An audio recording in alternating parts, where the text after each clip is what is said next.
Hello and welcome. I'm Thomas Porteous and you're watching the World Report on NewsX World. Let's take a look at some of the top stories of the hour. Ukrainian and Russian negotiators begin 2 days of talks in the UAE, with the status of the Donetsk a key issue. Kyiv resists Russian demands to cede territory as US pressure grows to reach a deal to end the war. Denmark's Prime Minister says she agrees with NATO that Arctic security must be strengthened after US pressure over Greenland. Denmark and Greenland insist sovereignty is non-negotiable but remain open to broader talks. Britain says Donald Trump's comments playing down NATO's role in Afghanistan are deeply disappointing. Ministers stress European allies fought on the front lines and suffered heavy losses in US-led operations. An Iranian official warns that Iran may target US-linked investments in the region in retaliation for any US attack on the Islamic Republic. The Kremlin says Ukraine must withdraw its forces from the Donbass for any deal to end the war. The demand is repeated ahead of trilateral talks with the US and Ukraine in Abu Dhabi. Minnesota groups plan a statewide walkout to protest immigration enforcement despite dangerous cold conditions. The protest follows ICE detaining a 5-year-old boy during an operation that targeted his father in Minneapolis.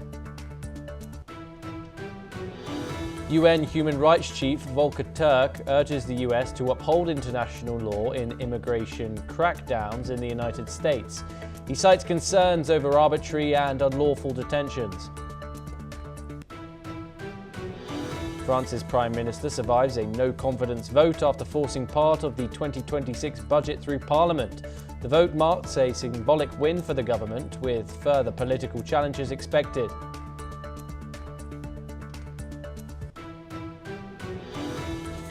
We start this hour following that Fox News interview where a Polish general has demanded an apology by United States President Donald Trump after the US president criticized NATO in a Fox News interview, saying the United States had never needed the alliance and that its allies stayed a little off the front lines in Afghanistan.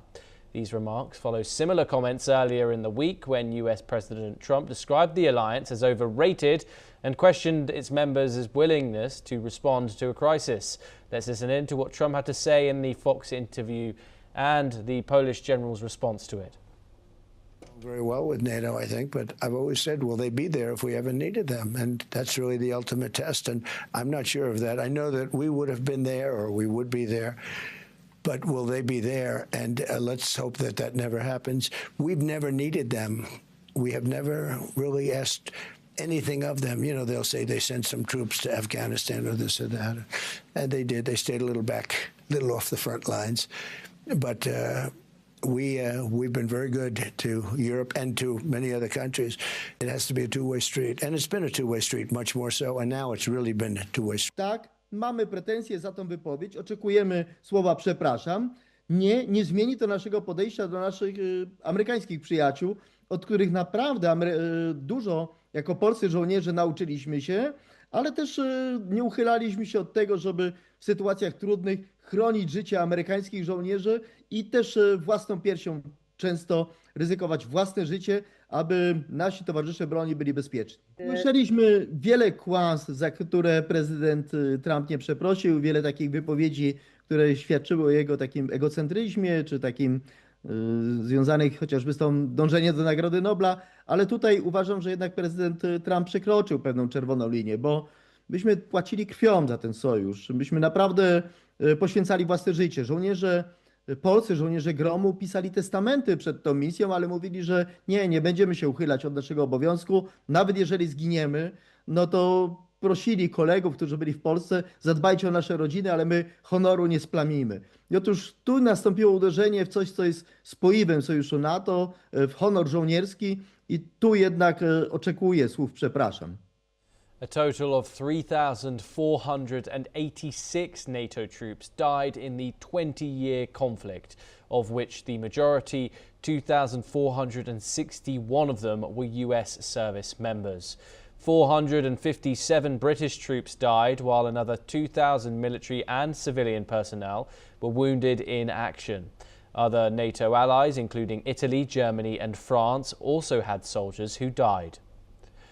Joining us now to discuss this is Dr. Satoru Nagao. He's a fellow at the Hudson Institute and he joins us live from Tokyo. Dr. Nagao, thank you very much for joining us.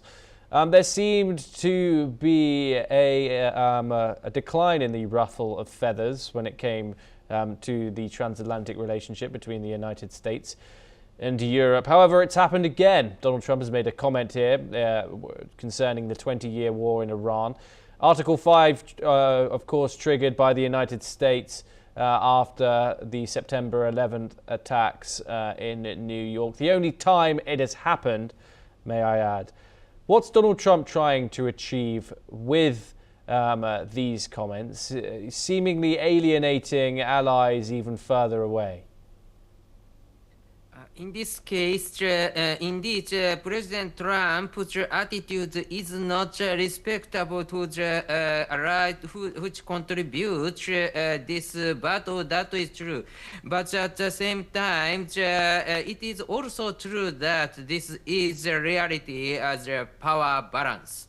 Because in President Trump's perception of the alliance is allies and partners rely on the U.S. military power, and the U.S. need to share some resources they can use for allies and partners. So if the U.S. is free from these allies, the U.S. will show more strong influence only for the United States. Something such kind of image itself exists in the President Trump, I think. So that's why that kind of remark has happened.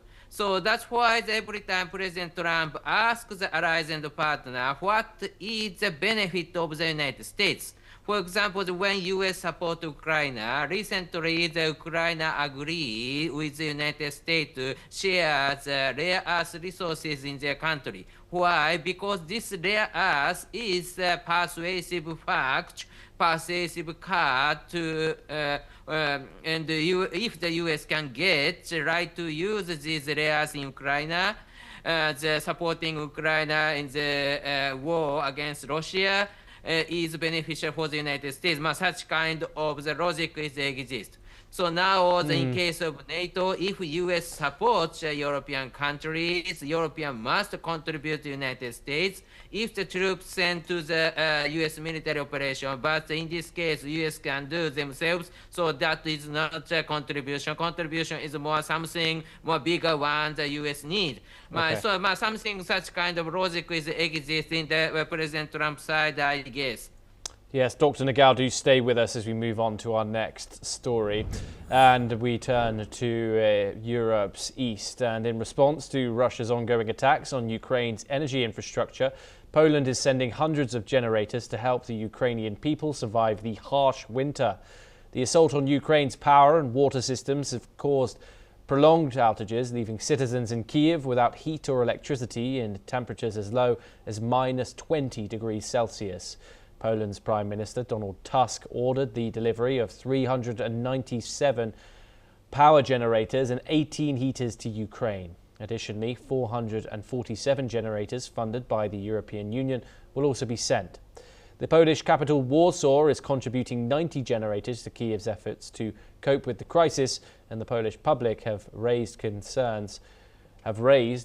over $1.62 million for the purchase of these generators, which fundraisers describe the effort as a vital chance for Ukrainians to survive the winter.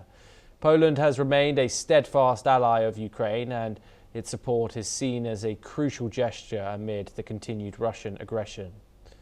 Gilbert Doctorow joins us now. He's an international affairs expert. Okay, of course, this comes amid ongoing barrages from both sides, cross-border aerial attacks from both Ukrainian and Russian artillery. However, it is indeed affecting the Ukrainian population, and particularly throughout the likes of Kyiv and Kharkiv, the built-up cities, and affecting their livelihoods during winter, where They face temperatures of -20 as winter takes hold on Eastern Europe. This comes as we are now entering 1 month until the war's 4-year anniversary. This conflict has gone on for 4 years as talks continue to put an end to it. Today even, the first trilateral talks of the conflict are taking place in Abu Dhabi, with territory being the key aspect of discussion when it comes to them. Of course, this is a huge development coming out of the Middle East today, as Ukrainian and Russian and United States delegations arrive in the capital of the United Arab Emirates. However, in Europe's east, the winter is cold and days are very short. The Ukrainian population in particular suffering, with hundreds of thousands of households without power or cold water during this hard time as Russia continues to strike critical energy infrastructure inside Ukraine. These public donations for aid will be seen to make some difference, with hundreds of generators being donated by the likes of Poland and the European Union and others. Okay, we are moving on now to our next story. And a training center in the occupied West Bank faces imminent closure due to an Israeli land expropriation threat. According to UNRWA, the Kalandia Training Center, which provides vocational education to 350 Palestinian students, could shut down within days. However, this would deprive these students of vital skills and economic opportunities. Israel has also accused UNRWA of links to Hamas, which the agency denies. Recent demolitions by Israeli authorities at UNRWA sites and threats to cut essential services have raised concerns. UNRWA urges the international community to act as education rights are at risk. Joining us now is Dr. Satoru Nagao once again to discuss this. Dr. Nagao, of course, Israel launched a lot of allegations at UNRWA as an agency. However, a school now being shut down in the occupied West Bank. This comes as East Jerusalem continues to be even demolished in some parts as Israel continues encroachment into the Palestinian territory and further diminishing the idea of a Palestinian state.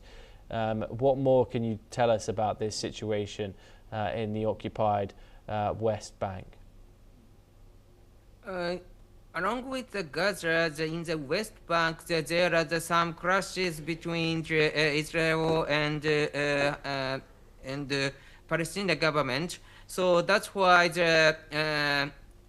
now all the Gaza is stable, but still the West Bank, there are some clashes as continued. So that's why if Israel decide to crack down this kind of activity, of course it could happen. And but at the same time, during the ceasefire continuing in Gaza, the United States intervened the situation in this place, and they want to be calm. The situation should be their thinking. But at the same time, in the local area, there's some conflict between the two sides crossing in some area. That is true. So that's why built from the reality that is not easy to calming down. Yes, indeed. And Dr. Nagao, of course, Israeli forces and settlements continue their occupation in the Palestinian territory. These settlements, of course, seen as illegal under international law. Why do they continue to push further into the territory, of course, despite the likes of the United Nations condemning the actions? Indeed, in this case, it is not easy to decide by the international law because both sides feel the national security threat.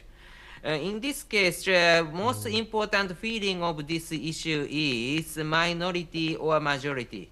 View from Israel and West Bank. In this case, Israel is majority and West Bank is minority, it looks like. But view from the Israel in the Middle East, most of the population are Muslim, and the Israel side is also minority. If the both sides feel they are minority, they are feeling there's a possibility the majority will kill them all, all the minorities. So that's why they fear always. And the fear creates an aggressive attitude towards the majority. So that's why every time such kind of situation, Israel do not think that they can live in peace. And Palestine also thinks that they cannot live in peace, and both sides choose the fight, and the clash has continued for a long time. But that is maybe strategic situation of this region. And if the third party like United States or United Nations or other country try to intervene to calm down the situation, but most of the suggestion is not persuasive because their fear is too strong. Yes, Dr. Nagel, do stay with us as we move on over to our next story. And the UN rights chief, Volker Turk, has expressed shock at the now routine abuse of migrants by US authorities, urging Washington to end practices that tear families apart. Turk condemned the dehumanizing portrayal of migrants and refugees, calling on the US to respect human dignity and due process. He specifically criticized large-scale immigration enforcement operations, including the use of excessive force and arbitrary detentions. Turk warned that these policies risk severe harm to children and families, emphasizing the need for a humane approach to migration. Dr. Nagel, of course, this follows a ICE raid today, which saw a child as young as 5 detained by immigration enforcement officers in Minneapolis. What are the style of tactics that these ICE agents use, which the human rights chief, Volker Turk, is evading to? Especially in the Democrat-led government states, President Trump try to appeal that their strong stance towards illegal immigrants. So that is appealing point for the supporter of the President Trump. So that's why this kind of action itself is indeed a very exploitable situation for the, President Trump to win the next midterm election. And in case of the United States, especially the right-wing or the Republican supporters, indeed, President Trump's policy towards the illegal immigrant is indeed relatively popular. So strong support they can get. So now the President Trump want to appeal because the midterm election is coming this year. So this appealing attitude itself is a little bit political advertisement. And at the same time, it is also true that for a long time, Democrat-led government accept illegal immigrants as the main working people which support the economy. And despite this is illegal. So legal issue or illegal issue, Democrat-led government hasn't committed so well for a long time. That is the reason such kind of the situation has created, and Republican side supporters dislike this situation very much. Then they say this is illegal. That's why the legal authorities should crack down.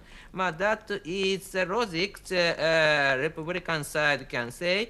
So that's why just before the midterm elections, both side clash is escalating. Yes, Dr. Satoru Nagel, thank you very much for joining us here on NewsX World. It's always a pleasure to speak to you. We now move on, and the United Kingdom's communications regulator, Ofcom, has opened an investigation into Meta platforms over its handling of WhatsApp data. The inquiry focuses on the accuracy and completeness of information Meta provided during a market review of bulk SMS messages. However, Ofcom raised concerns last year, suggesting that Meta's response might have been incomplete or inaccurate. Meanwhile, Meta has stated that it takes its regulatory obligations very seriously and has dedicated significant resources to responding. Furthermore, the company confirmed it will fully cooperate with Ofcom's investigation, and we'll bring you more on that as soon as we get it.